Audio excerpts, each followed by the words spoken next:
How's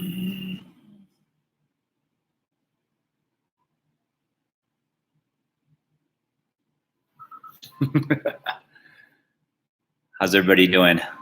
See that there's about 3 people on right now. We're gonna wait probably until 5 minutes after, but if you guys want to just go ahead and check in, just let me know. Yeah, I am early for once, huh? That's kind of funny.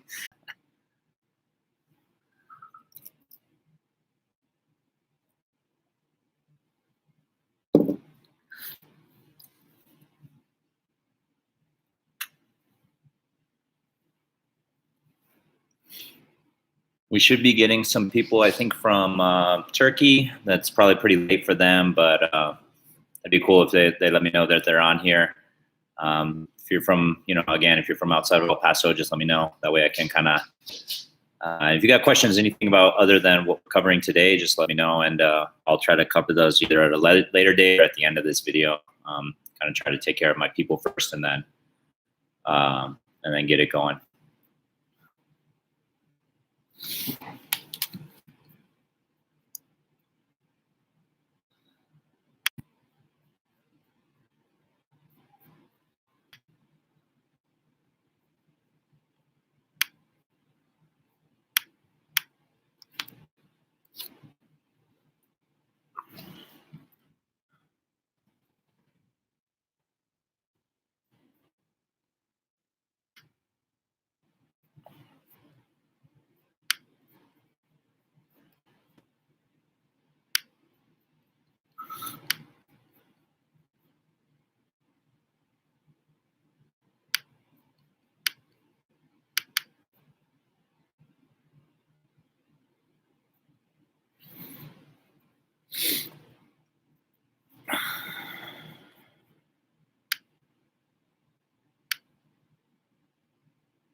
All right, what's up, Ryan? How you guys doing? Anybody else out there from out of El Paso? There's some people, again, people from Turkey that should be listening in. Kind of cool to be able to collaborate with people from outside of El Paso.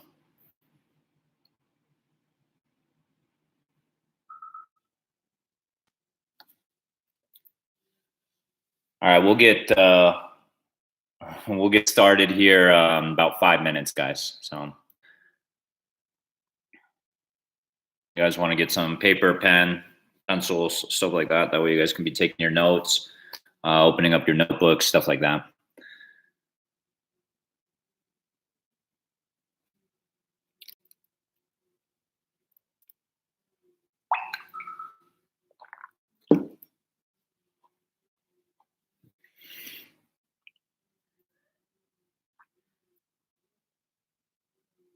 Yeah, well, Joe, we are going to start where we left off in class. So we're going to start with cost of inflation, topic 2.5.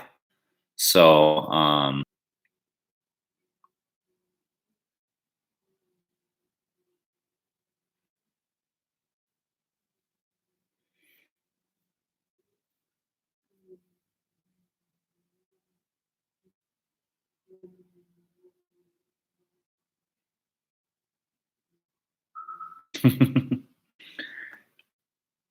yeah, we'll talk about that a little bit too, Jonah. We're going to talk about the FRQ and what AP is going to do for the AP test, for those of you guys that are interested in taking the AP test. Because it's going to be a little different this year, right? I mean, just with everything that's going on, and that kind of just makes sense. So they're not going to do the last unit, which I've seen so far. There's going to be some FRQs that you guys are going to have to answer. And then from there, you guys will submit that online. I imagine that what school board will do is have it where they're videotaping you while you're answering the question. So probably on a secure website where you're not going to be able to. And they've already said that they're going to be questions you can't easily Google or stuff like that. So hopefully that minimizes cheating. So. All right, 3 more minutes.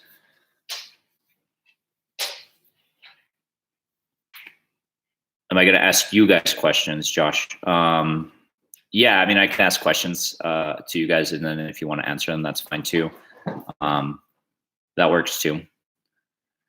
The makeup of the FRQs, Ryan, I don't know, man. I don't know if it's going to be typically it's, you know, the big one that you've seen, right? And then the 2 smaller ones, but I don't know, man. I don't know if they're going to add more. To be honest with you, I've kind of been holding off on seeing what AP is going to do exactly, because, you know, just a lot of times in education that happens. They come up with one idea and then it gets changed, you know, right before. So, you know, I haven't really looked into what they're going to do. I imagine it's going to be more than one. They can't just test you on 3, I don't think. But I do know that they're going to leave out the last unit, which is good and bad, right? I mean, you know, we're going to miss out on that last unit, but I think the good thing is that, you know, you guys are pretty strong on unit 1 and starting on unit 2. So we'll have enough time to kind of cover everything. Today we're going to be covering, again, cost of inflation and a little bit of the business cycle. So that we can look at them later. Yeah, I'm going to put them up, Nadia. I'm going to put them up so that you guys can, yeah, they do automatically post afterwards. So I'll create a playlist so that you guys can watch it later. I know with, you know, hopefully people from, you know, different parts of the United States or world, right, are able to watch these videos. That way they can take advantage of them as well. So they're just going to have to fast forward these, I don't know, first 10, 15 minutes, right? All right, guys, I think we'll get started.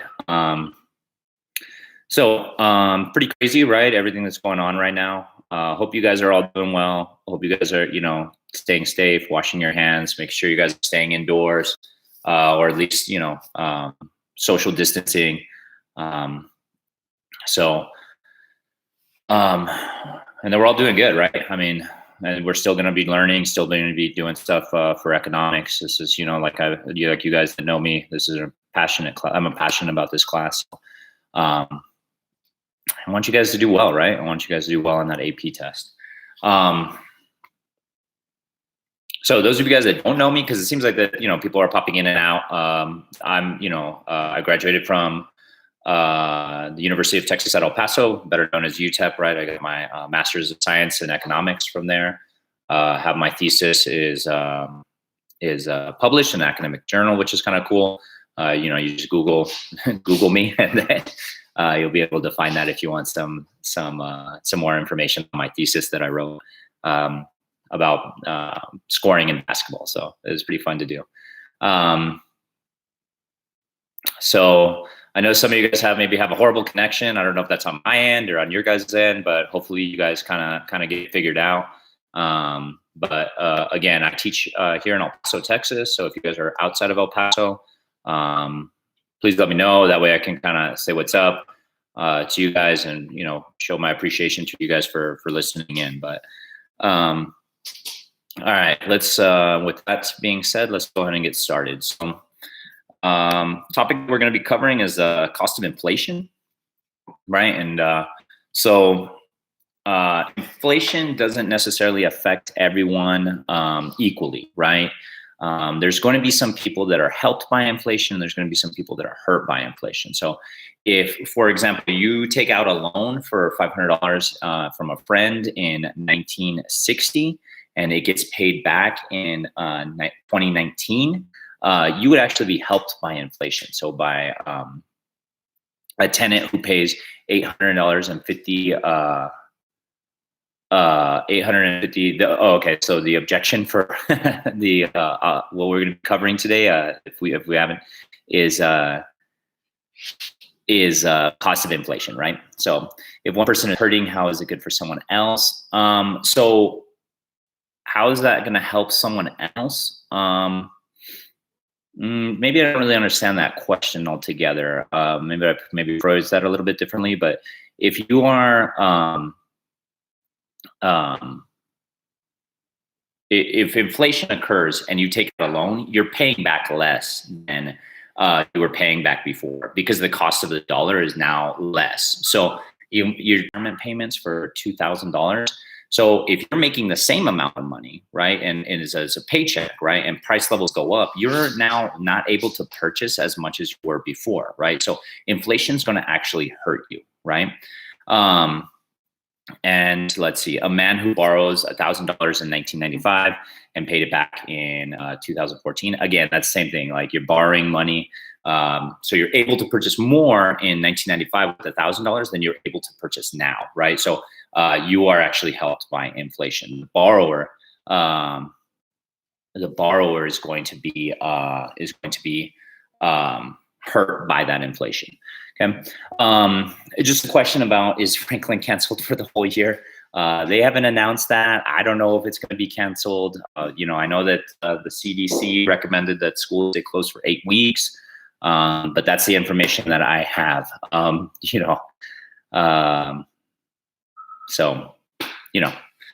right. A woman who saved $500 in 1950, and they put that $500 and they put it under their mattress, and they didn't put it into a savings account, or they didn't invest it in any way. They would be hurt by inflation, because they'd be able to purchase more in 1950 with $500 in marks to be able to purchase now. So. All right. Now, hurt by inflation, visualizing reality. You had asked, who's helped and who's hurt by reality. Let's see. Hurt by inflation would be lenders, and then people with fixed incomes, and then people that save, right? People that are helped by inflation are going to be borrowers or businesses where the price of the product increases faster than the price of the resource, right? Now, looking at wages, there's a difference between nominal wages and real wages, okay? Remember that nominal does not equate for inflation, while real does equate for inflation. And in this case, it's the same thing, right? Except this time, instead of talking about GDP, we're talking about wages. So nominal wages are going to be measured in dollars rather than purchasing power, right? While real wages, they adjust for inflation. That way we know what's the... real wages adjust for inflation. So if there's inflation, right, inflation is occurring, price levels are increasing, then you need to go to your boss and say, hey, I need a raise, right?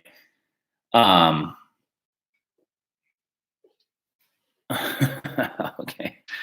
All right. So is there any negative effects on inflation? All right.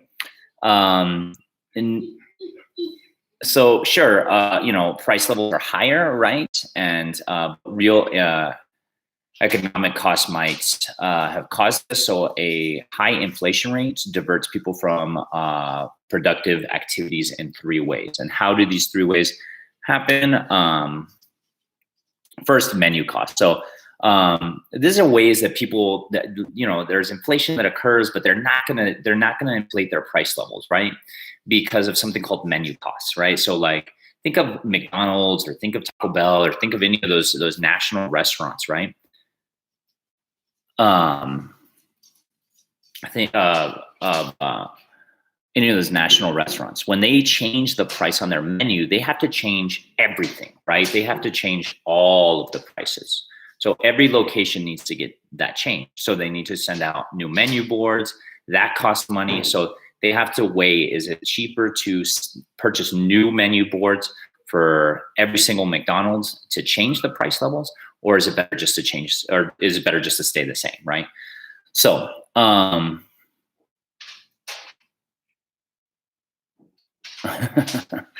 right. Yeah, guys, with the comments, I can see them and I'm reading them, right? So you don't need to read them 5 or 6 times, right? So just read them, just send me 1 comment at a time.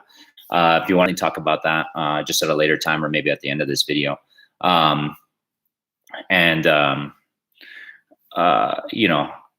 if we could just kind of keep these comments also for academic integrity, right? Yeah, so that way we can get what we're trying to get out of this. All right, shoe leather costs. This is the cost of the transaction increased, right? People reduce their money holdings, so they must spend time and make effort making additional trips to the bank. Um,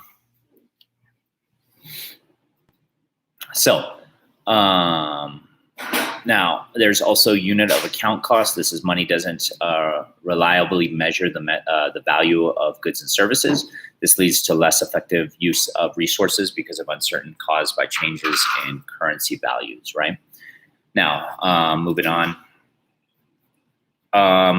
For my students, I don't know if there's anybody else that's on here that's not my student. You guys can just at a later time check that video out, the inflation rates from 1996 to 2019. You can kind of pick a country that you think is going to have the highest inflation rate. And it's pretty crazy. Just, you look at those countries, and maybe Iraq, you wouldn't think that they would have a high inflation, or Turkey or anything like that. But, and you'd be surprised where Venezuela and then the Dominican of Congo, how they kind of fluctuate, right? Oh, thank you, visualizing reality. That's a nice comment from you. All right. Thank you guys. Again, those of you guys that are listening in that are not my students, I really appreciate that you guys are listening in. Just kind of tell me where you guys are from. That way, see what. It's just kind of cool to meet different people from around the world, around the United States.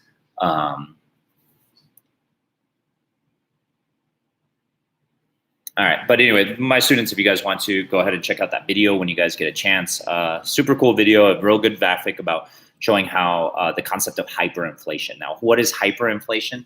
If you guys remember Venezuela, they have one resource that they make money off of, and that one resource is, of course, gas, right? They're part of OPEC. So their resource really fluctuates on the price of gas. So if gas prices go up, that's really good for Venezuela. But if gas prices, like if you guys see right now, what's going on in the market, gas prices are really low, which for consumers, that's good, right? Like we like low gas prices, but then there's the trickle up and down effect, right? Like, for example, price levels go lower, right? For me, it is an example, I'm a teacher, right? So my wage is based off of property tax. So if the price of properties go down, that means that they're paying less they're paying less property tax, right? And since they're paying less property tax, that's going to affect my wage, or, that's going to affect people that I work with, right? They may either get laid off or something of that effect, right? So,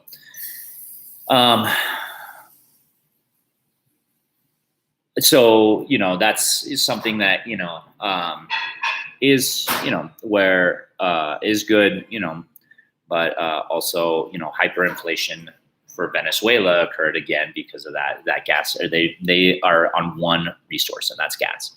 And so the banks, right, or the Federal Reserve for Venezuela, they're printing out more and more money, which is devaluing the price of their currency. And by devaluing the price of their currency, they're artificially inflating prices, right? And so now price levels are really out of control there, right?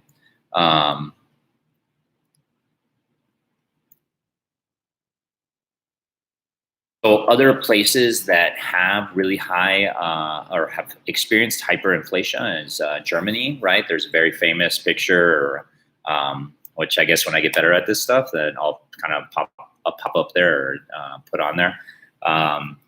Very famous picture of a lady that's sweeping up a bunch of marks, right? And that's just thousands and thousands of dollars worth of marks. There's another picture of a kid from Zimbabwe that's holding like pounds and pounds of their currency, and they're only able to purchase like a gallon of milk or something really small, but they're using like millions of their currency to purchase those things. So but other countries that have really experienced hyperinflation is Serbia, Germany. I think the current really good example is Venezuela. If you guys listen to that podcast that I put on Schoology for you guys, or those of you guys that are not my students, if you guys are listen to Freakonomics, they just did a really good podcast on hyperinflation in Venezuela and what they're dealing with. So just take a look at the comments real quick. Do you think the Democrat socialist is bad for the economy, as Fox News says it is? Okay, so like I'm gonna try to stay on topic with what we're talking about, which is hyperinflation. If you guys want to do questions like that, we can kind of hold them off to the end. You know, I try not to get into politics when I talk about economics. I just try to give you guys what it is, and you guys can kind of figure out if that's good for the economy or not. So just kind of leave it at that.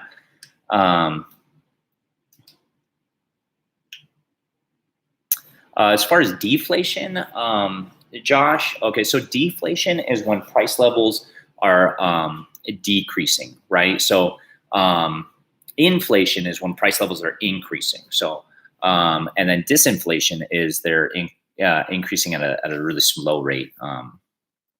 So you can go back. All right. Let me go ahead and move over to our next topic. Kind of doing some split screen stuff here, guys. So give me a second.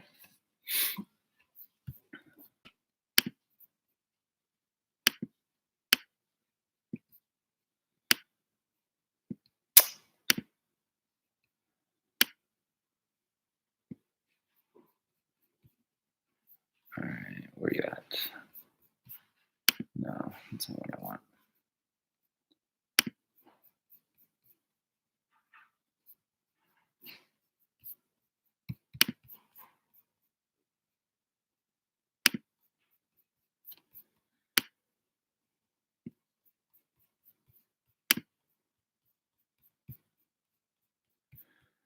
All right, so next topic that we're going to go over, if you guys kind of want to transition to the next slide, is real versus nominal GDP.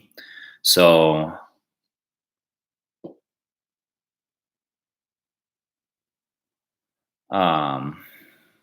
that's going to be topic 2.6, right? Let me just kind of look at the comments real quick, just to. Sorry about California. You know, I don't know what teaching's like down there. All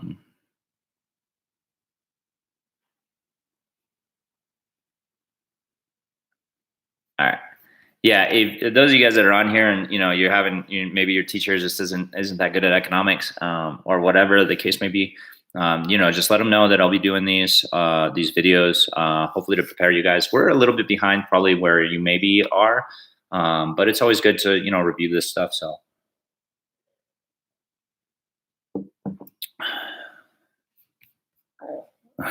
Okay. All right.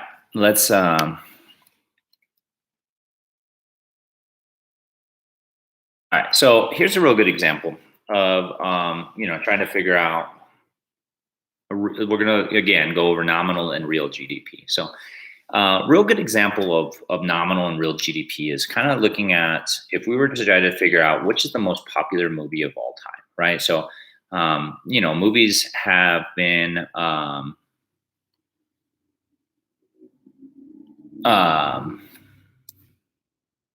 movies have been produced for like since the 1920s, right? So we're going to look at movies from the 1920s all the way now. And we want to know which one's going to be the most popular, right? And so if I were to tell you the most popular movie, this data again being generated since I think it's 2017, 2018. The most popular movie is Avatar, and Avatar brought in 2.7 billion, right? And so that movie was produced in 2009. 2009? Yeah, 2009. And then we got, Avengers Endgame, Titanic. But what's wrong with just adding up the number of ticket sales that these movies have, right? What's going to happen, or what are we going to see? What we're going to see is that, and this should kind of pop in your mind as well, ticket sales, even for you guys, have changed. The price of a ticket has changed considerably, right? So we can't really look at the total value that's been brought in by movies, right? Because of course, the price of a ticket has changed. The price of a ticket has changed significantly in the last 10 or 15 years, right? When I was a kid, back in the 80s, it was like $5 to go to a movie, right? And now it's, I don't know, $15. So, that we see that's some inflation has incurred in the price of tickets. Now, looking at just the prices, right? And adding up the numbers, right? What we did at first there, and we looked and we saw that and the Avatar and then the End Game and Titanic are number 1, 2, and 3 with their values. Then we know that, or that is just looking at the nominal value, right? So that's the nominal value. But what we want to know is we want to adjust for that inflation. We want to see like, okay, well, what is the most popular movie, right? What is the most popular movie of all time? Taking out that inflation, reducing or taking out the inflation so that we know, which one is the most popular. So by doing that, and by doing that, and I have it on my slides, is we see that Gone with the Wind is actually the most popular movie. That by adjusting for inflation, right? In 1939, Gone with the Wind was produced, and that was, ticket sales were probably a nickel, if that, or some really low value. So because of that, and because of adjusting for inflation, we're able to see that actually comparing Gone with the Wind to Avatar, right, which Avatar was in first place with our nominal values, is actually in second place with our real values. So Gone with the Wind, with adjusted for inflation, brought in 3.6 billion, while Avatar brought in 3.1 billion. So so you can see that, this is, again, adjusted for inflation. This helps us to be able to compare years, right? Knowing that price levels increase. Like if we're just looking at 1 year, then yeah, it's fine to just look at the nominal value. But if we're looking at years throughout, from 1980 to now, we want to know what the real wage is, or what the real value is of as opposed to the nominal value. So now, adjusting for inflation. So if a country's GDP increased from 4 billion to 5 billion in 1 year, is the country really experiencing economic growth? Well, did the country really produce 25% more than what they were producing before? Now, well, we don't know, right? I mean, is it that they're making more, or is it that their price levels have increased, right? So if apples are, so let's say that they're, again, price levels increasing is inflation. So let's say that apples are being produced in this country, right? And let's say in year 1, there are $1 each per apple, and they sell 10 apples. Well, their GDP would be $10, right? And then in year 2, if the price levels increased, right, from $1 to $1.25, now they're producing $12, or their GDP would be $12.50, right? So because of that, because of the inflation, right, they're not producing $2.50 more than they were from year 1 to year 2. They've experienced inflation. So that's something that we need to look at when we're looking at GDP, right? Like, is GDP increasing, or did price levels increase, right? Did they experience inflation? So GDP is raising, but the country's worse off. Why are they worse off? Well, they're worse off because they're not producing more, right? They're producing the same. So there's no positive increase in their GDP, right?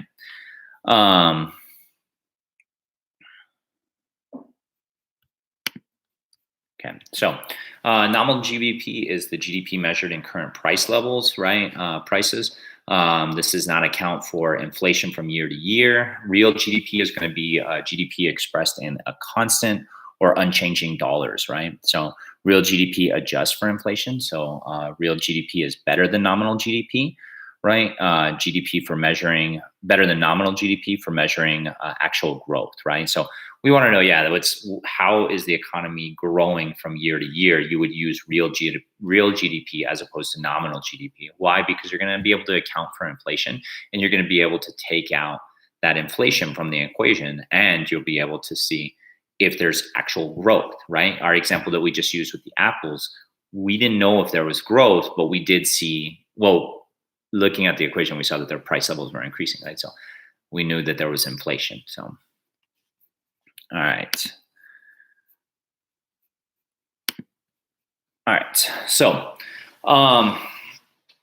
CPI versus GDP deflator. So the GDP deflator is something that we're going to use to measure prices of all goods produced, whereas CPI measures the prices of only the goods and services bought by consumers. Now, again, in economics, we always use this very similar equation where we divide something out, right? And those of you guys that are in my class know the no over O, right? New minus old over old. And fortunately for this one, the real simple equation. We don't have to use that. We use nominal over real GDP. And that's going to give us and then multiply that by 100, and that'll give us the GDP deflator. So, real quick, if you guys want to kind of look at this real quick, if the nominal GDP in 2009 was 25, right, and their real GDP compared to the base year was 20, how much is the GDP deflator? So, gives me a chance to kind of use my daughter's little whiteboard here. You guys can see that, hopefully. Yep. All right, so what you would do is you would take the nominal, remember the nominal GDP is 25, right? Well, I don't even know if you guys can see that. Okay. Nominal is 25, right? And then real is 20. So what you would do is you would take 25. This marker kind of...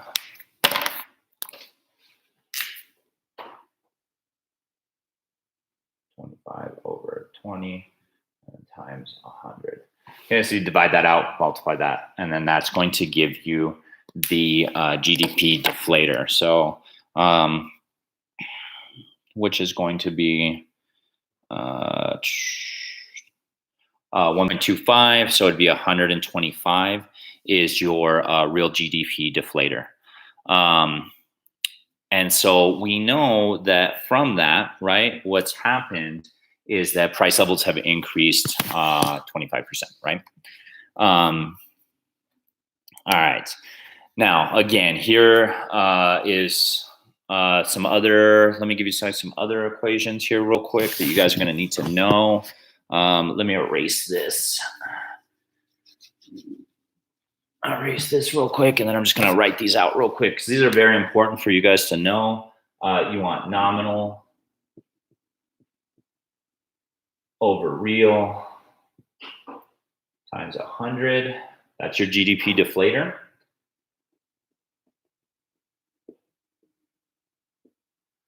Okay, and then if you want your nominal GDP, that's going to be the deflator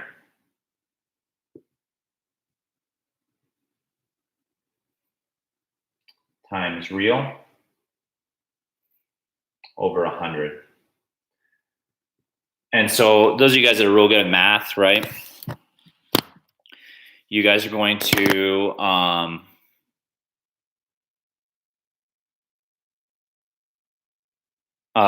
rather than, I'm sorry, you know what, there's some comments. Let me just get caught up real quick.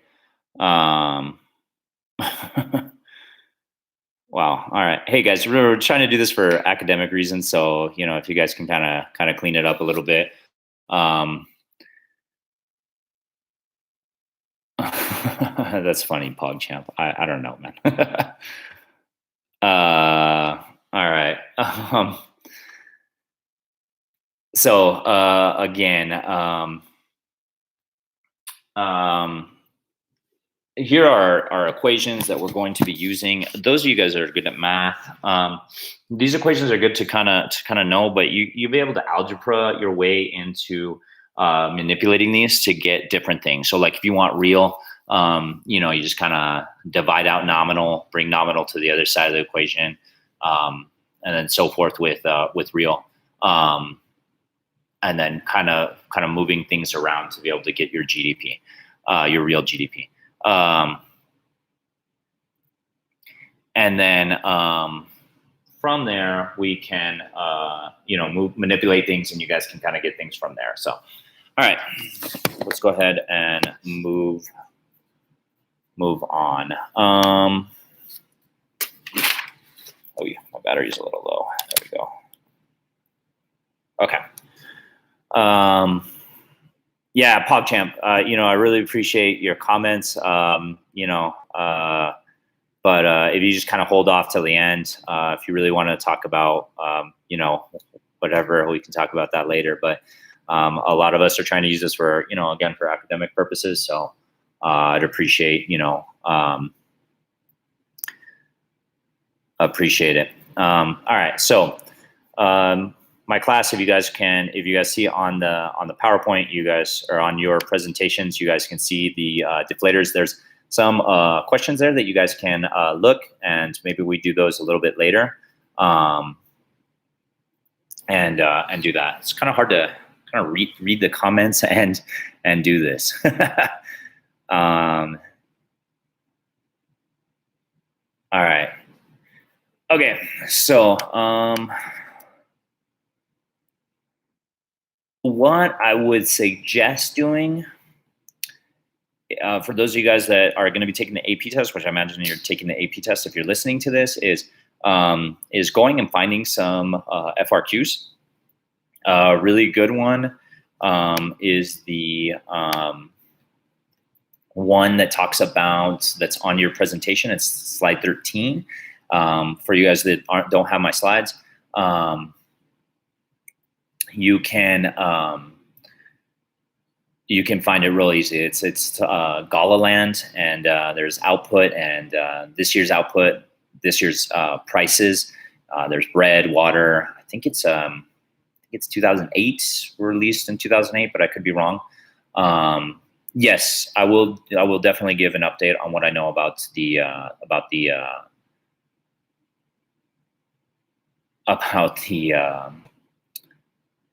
what I know about as far as the AP format. But as I was saying, really probably a good idea to go and start practicing some FRQs, right? Like my class, you guys have already started practicing FRQs. You guys have seen it. You guys should be comfortable with it. But that question, you kind of expand on that. What do you mean unit? It's measured in, just like the CPI is measured, right? From 100 would be the base year, right? And then increase or decrease, that's your deflator.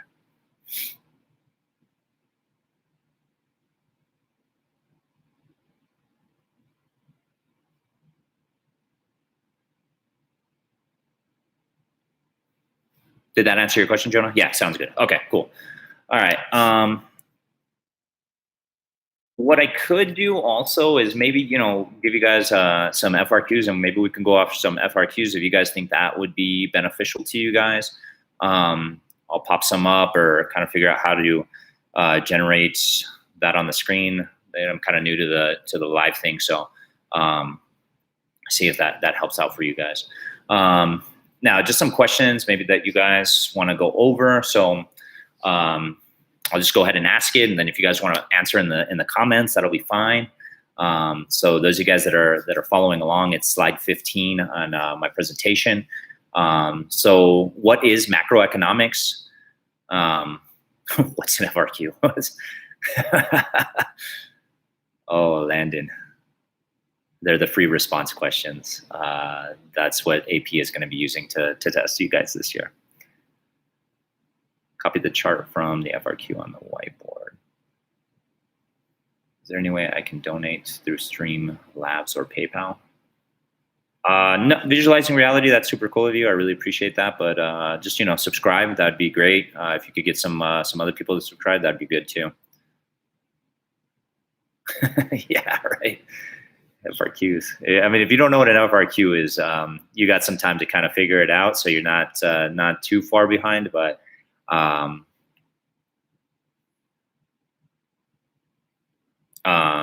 yeah, I mean, you're fine. Are you taking the AP test, Landon? Yes, good. Yeah, free response question. There you go. Landon, I'm sorry, Jonah, good. Macro is the study of the economy as a whole. Okay, so let's, next question I'm gonna ask you guys are, what are the 3 economic goals that all countries should have? So right now, just kind of with everything that's going on with Corona, we should definitely be looking at these 3 goals. So one of my students, or anybody that thinks they know what the 3 goals, if you guys wanna go ahead and comment.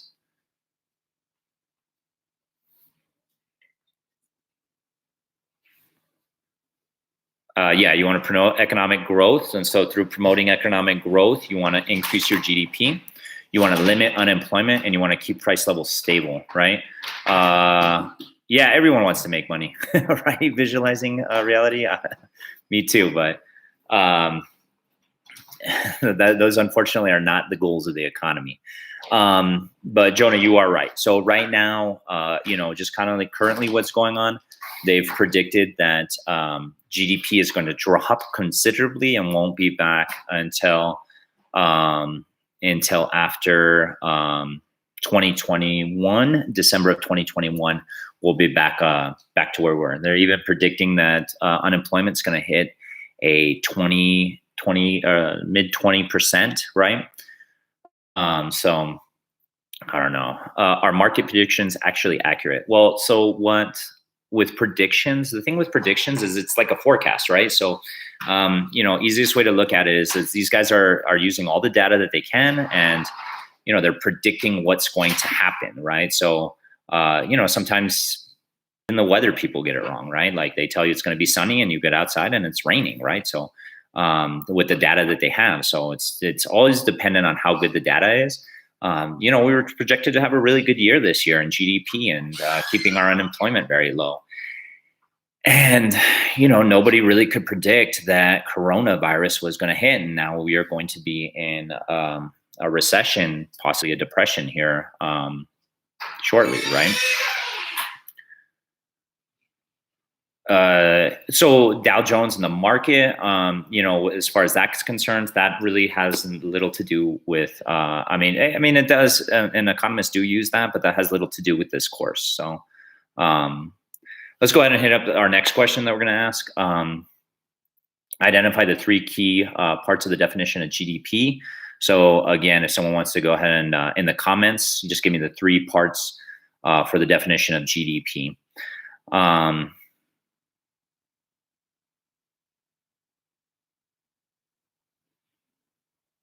If you want a job, be a market predictor. Yeah, right. I guess, right? Like you could be wrong, right? You have to read data, and I think you kind of have to get a little bit right. Yes, GDP is gross domestic product, and expenditure, output, income. No, Ryan, it's not those, right? It's dollar value of all goods, right? Goods and services in one over a year, right? So it's measured in dollar value. Remember, it's measured in dollar value so that we can see. We're able to compare from country to country, right? So like if we're looking at Mexico, we're not gonna have to convert pesos to dollars. Like we can see like their GDP is going to be measured in dollars, our GDP will be measured in dollars, right? And then all goods and services produced in 1 year. And there's one last part that you're missing, Jonah. And what's that one last part? You guys all know this, right? It's pretty simple.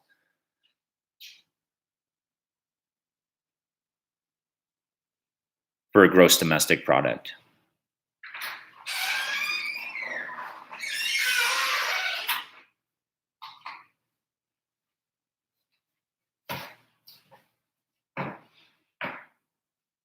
Final goods. Yeah, it is final goods and services. Oscar, how you doing, man? I was waiting for you to jump in there.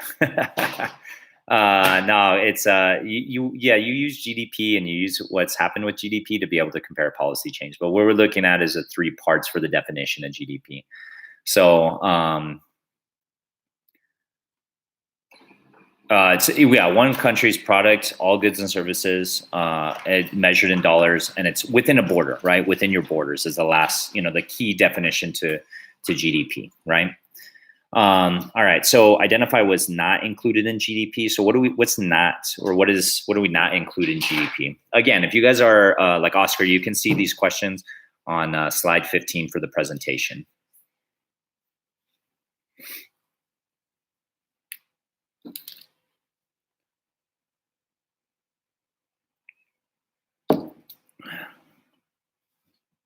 Used goods, illegal goods, and intermediate goods. Good. Inflation, no. So inflation is only...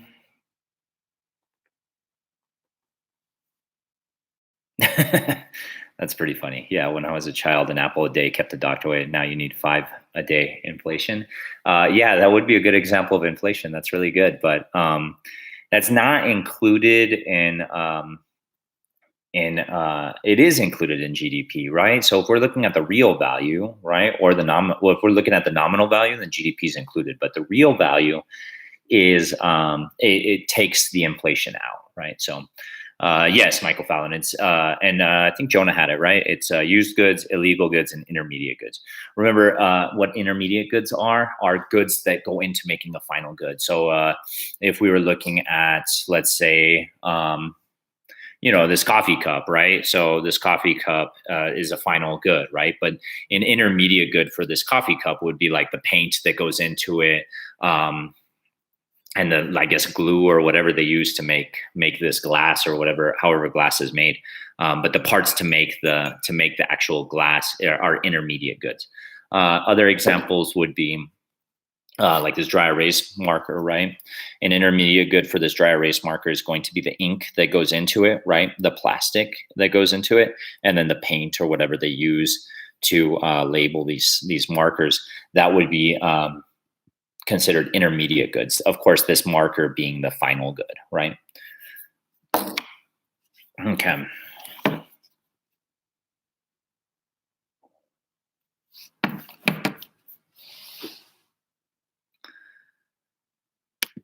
Oh man, that's not what I wanted.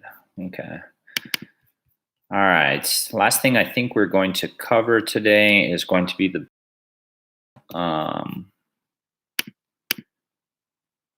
nope, that's not what I wanted. 2.7. Open up 2.7.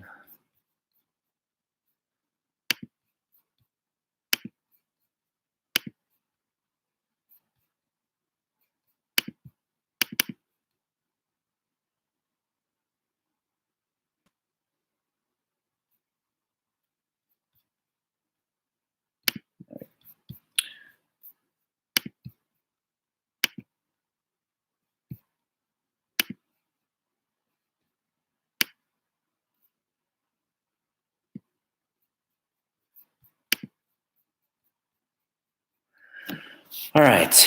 So, all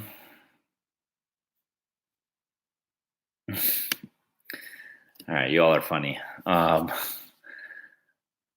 Yeah, so an intermediate good is just a raw product, right? That goes into making a final good. Landon, that's a good question. Like what so, but they could be final products on their own, right? So, for example, like a car, right, has glass that you make to make the windshield and stuff like that. Um, so, if you just buy the windshield, then it's a final product, right? But when you buy the car, that's part of the car, right? Otherwise, you'd get like individual bills for every single thing, right? So, like the stereo that goes into the car, um, that's an intermediate good because it's going into the car, right? But if you go to, let's say, like a stereo place, right, and like a car stereo place, and buy a car stereo, then that would be a final good there, right? So it's just depending where you buy it and how it's purchased, right? So let's see.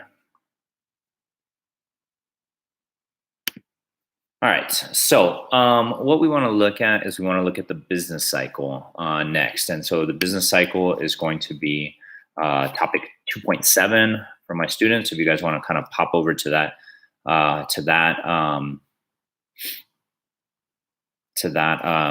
slideshow, right?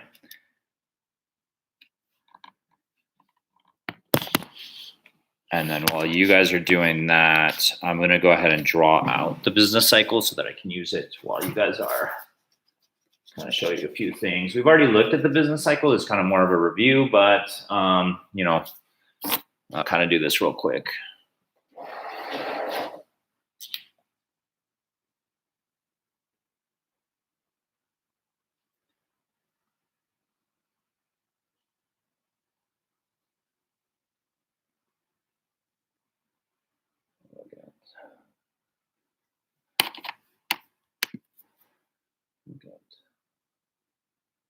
Peak, draw. This area, that area.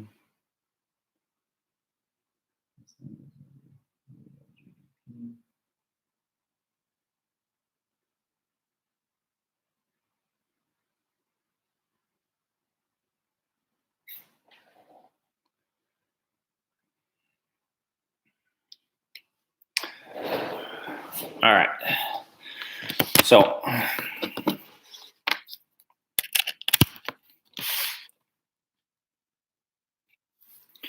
right. So this is what a business cycle is, right? And so what we're looking at here, so what we're looking at here is we're looking at real GDP on time, right? So as we go from left to right, you can see time is advancing, right? You've got the trend line right here, which shows us full employment. So whenever our we get to full employment, so you know, we have very low unemployment in this level, and then as we get to the peak and we go down, unemployment starts to increase, right? And then starts to decrease as we go up, right? The tops, right, are referred to as peaks. The bottoms are referred to as troughs, right? If we hit a trough for more than 6 months, we refer to that as a recession, right? So for sure, the U.S. is most likely going to hit a recession.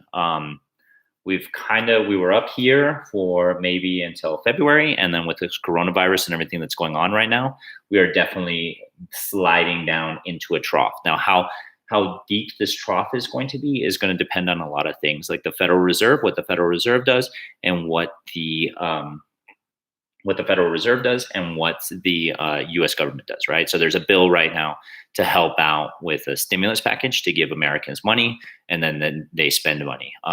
My students, we haven't quite covered that quite yet. We will be getting to that the next 2 units. So the next unit talks about government spending, and the unit after that talks about what the Federal Reserve does. So the Federal Reserve, is going to lower interest rates, which makes it easier to borrow money. And then as we go up, right, we go to full employment, back to a peak, and we're going up and down, up and down, up and down. Now, a lot of people will say that the business cycle is very similar to roller coasters. There are ups and downs, right? Which you try to keep, or the government and the Federal Reserve try to keep this from being super high up and super low, right? So they try to keep it as close to full employment as possible. But, there's things that we don't know that's going to happen, right? So this point from full employment up to the peak, we would refer to that as positive output gap. And so positive output gap just means that we have positive GDP, right? We have a lot of GDP coming out, or increase in GDP. We're producing we're producing a lot of stuff, right? And then as we go down and we hit full employment, now less people are working, right? When we're below unemployment, so we're producing less stuff. And so since we're producing less stuff, that would be referred to as the negative output gap, right? And again, when we're going from a trough up to a peak, we would refer to that as an expansion, right? So when we get out of this, right, hopefully we get into an expansion here shortly, and we recover from everything that's happening, right? Most likely, what's probably going to happen, I don't have all the data in front of me, and I'm not a professional economist, right? But looks like it's going to be pretty bad, which would refer to a depression. And the data that I looked at, not that the economist that had mentioned it earlier, she said that, we would be in a depression we'd be in pretty bad shape until 2021 December. That definitely would indicate that we're in a depression, right? So,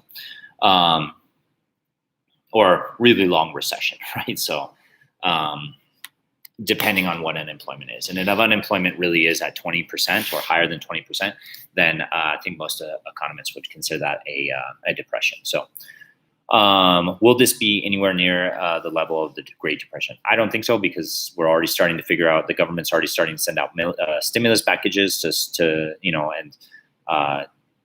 taxpayers, right? And those taxpayers are going to take that money and spend it, hopefully, right? Or not lose their homes or pay their mortgages and stuff like that.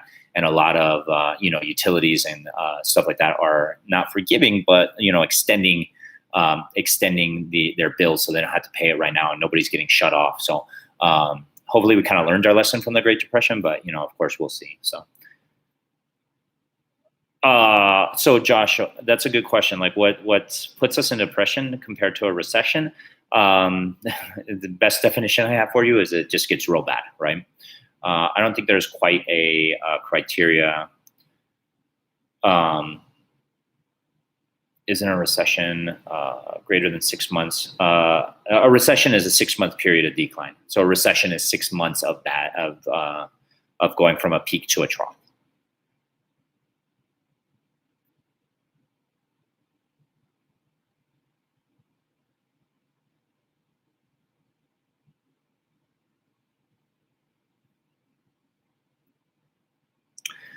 Visualizing reality. You know, I don't like to really talk about politics that much. Sometimes it lends its hands for economics, but if you're talking about should they send out the bill that they wanted to send out today, I don't know, man. I don't know what the right answer to that is. You know, I know some Americans need that money, so to pay their bills, right? So, all right. So that's basically all that I have for you guys. I will take some questions right now. My students, if you kind of feel like this was helpful to you, just let me know.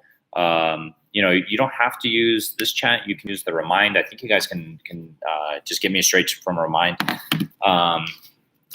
But that's pretty much what we're going to be doing for my class. But if you're not in my class, right, like I don't think visualizing reality or Hog Champ, but would you rather questions? I don't know. Yeah, I mean, if you guys have questions, go ahead and ask them on the comments, and I'll check them here in a second. But just let me know if this is helpful for you guys. And if you're not in my class and you watch this video afterwards, please subscribe. Appreciate it, you know, and let me know what would be helpful if you need me to do on a different topic or something like that. You guys aren't on this topic, let me know. I can do that as well for you guys. All right.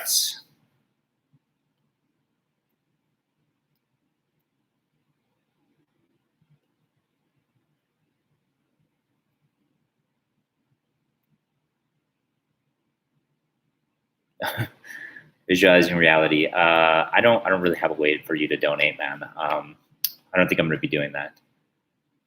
You should go to YouTube full time. I'm sure my students would miss me or not miss me. I don't know if you guys would or not.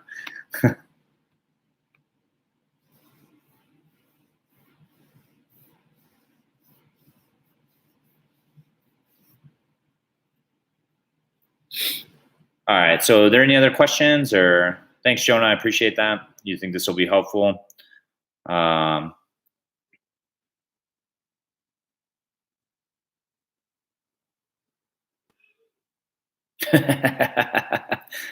Who my replacement is?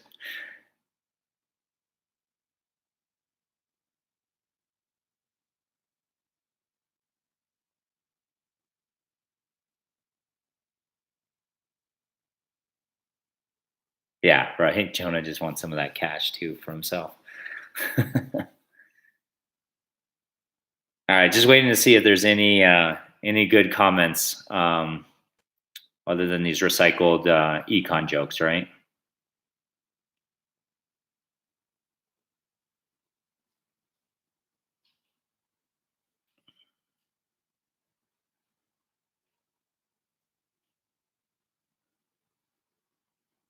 I don't know any econ jokes, guys.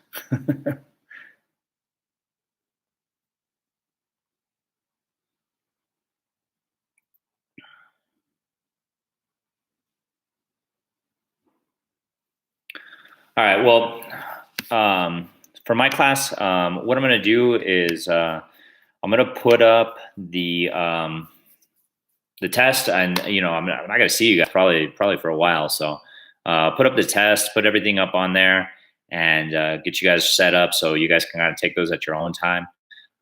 Unit 2 multiple choice test will be up. I'm still going to do multiple choice, even though AP is not going to do multiple choice, right? So maybe that's something that we can go over here in a second. But the next topic that we're going to be covering is going to be aggregate demands, the multipliers. So you see how money multiplies and what the government's trying to do right now with that stimulus package. We'll look at short run aggregate supplies, short run, and some and long run aggregate supply. So we're going to look at a totally new graph. We're going to have to use this whiteboard here real quick so we can show you guys how to graph that out. Really good idea to have a paper and pen and graph this stuff out, especially because we're going to be doing a lot of FRQ stuff, because that's how you guys are going to be tested. So let's see. Some things just came up real quick. I just want to kind of cover those real quick. No, I'm not going to be streaming every day. I'm going to stream every other day. So my next stream will be Wednesday, 2 o'clock, right? 2 o'clock Mountain Time. So price increases and decreases are inflation and deflation. Yeah, that's correct, Jonah. If you get 1,000 subscribers, will you shave your beard? Definitely would consider it, right? Can't hear you. I don't know what to... We can't hear you. If he shaved his beard, he would look like Johnny Sins. I don't know who Johnny Sins is. Well, that person can't hear me, so not sure who that is. All right. Wow. Yeah.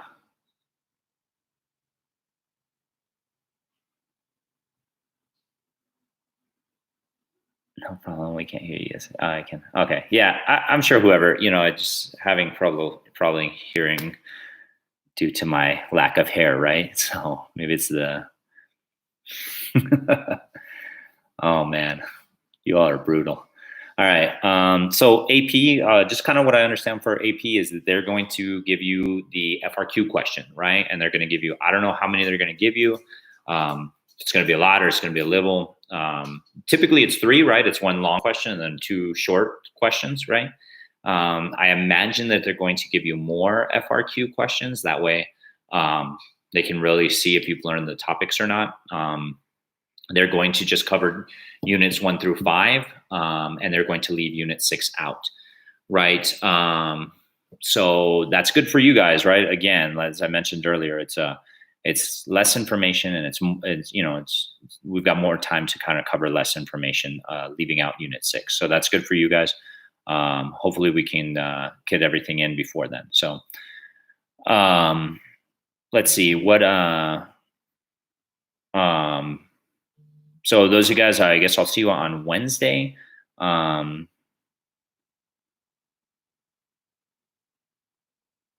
But any other questions or comments or anything like that?